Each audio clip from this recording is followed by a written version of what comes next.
Hello wonderful people and welcome back to Prehistoric Kingdom Beta. We are building a ginormous weird shaped aviary today, and it's a little bit different to kind of most of the builds I've done. So I wanted to build something that was a little bit quirky, which is kind of what I try to do anyway, but with this one I've never really done like an actual aviary build, so that was a bit of a challenge for me. I wanted to build something as well that was going to be different. I didn't want a complete symmetrical build. I wanted something that was going to be kind of looked dangerous, if that makes sense. So by looking at it, you'd go like, you wouldn't want to go near it because you thought it was going to collapse on you, and that was kind of how it was looking for a long while until I added in some support for it. And you'll see that I use brickwork as well. So if you was to look at it in kind of like a building aspect, like leaning brickwork is like a no-no, like you don't want that.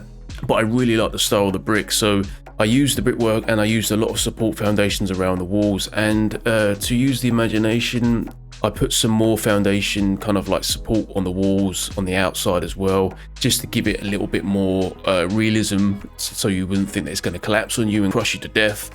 So it's going to be there and just adds in that nice bit of touch of quirkiness to it. And yeah, with the beams as well, when I was building those as these supports, I actually had this idea. I wanted to know, like, I knew that the angle they had to be at to support the wall, but then I also wanted to make them look kind of majestic, you know, like you need to see them kind of thing. Like, they're not meant to be hidden, they're meant to be exposed, and it's all part of the build. And so eventually when I built the other side of the wall, which is much higher up, which does look terrifying if you was like really low down by the habitat, it's just screaming to like fall down. So I used some more support there as well.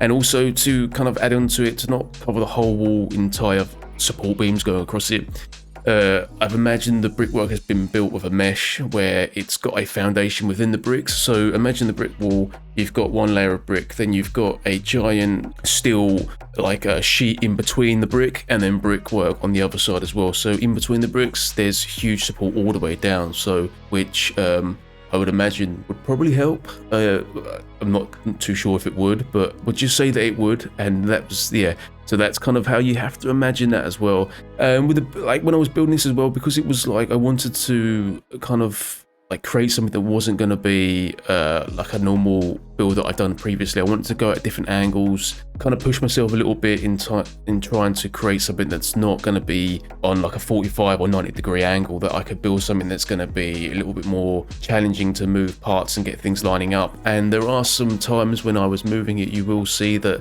I would move the wrong color arrow, so that when I went to place the wall, instead of moving it sideways, I went backwards, and it was kind of like I was just trying to get, like, I have to stop again, move the camera to get the right angle. And that's probably my fault, because I do keep the camera locked, which is a little bit more difficult. But again, I think when I'm editing it, you don't really notice it, so it should be alright. I think as well for the birds inside this habitat, because I made it so large, I wanted them to have a lot of freedom to be able to like spread their wings. I'm thinking, like, if you're a bird, you want to get about a bit because you travel great distances. You know, some birds migrate massive amounts of mileage to get to another area to survive, or to obviously to feast, or to whatever they, you know, again, I don't know fully what birds do in terms of why they migrate and why some do and some don't, but it's obviously to help them to spread their wings, to have more freedom to enjoy their habitat and feel like they're not an enclosure, but actually in a part of a land where they can just actually live out their full life, maybe even breed, and just enjoy themselves while being in there. So yeah, that was the whole entire plan. And I was kind of happy with the end product. I think from some angles where I was taking some screenshots, I was really quite happy the way it looked. It was really different and it was really quirky. And again, I know the builds I do aren't very, are a bit Marmite. I know it's kind of like, it's not the best thing in the world, but it's, you know, it's a style that I like to do, and you know, I like to challenge myself and see what different things I can create. So I hope you guys like it. I hope you enjoy the video. It's only about 10 minutes long, so about half a video left now, I think. And yeah, I hope you enjoy it, guys. So if you do, leave a comment down below, give us a thumbs up as well, let YouTube know that you like it, so you can help me out, because it helps me hugely, as I always say, guys, and your support is always fantastic. And it keeps me sitting in front of my computer pumping out these videos for you guys to watch and enjoy. So thanks as always, enjoy, and I will catch you very, very soon. Thank you, see you later, bye bye.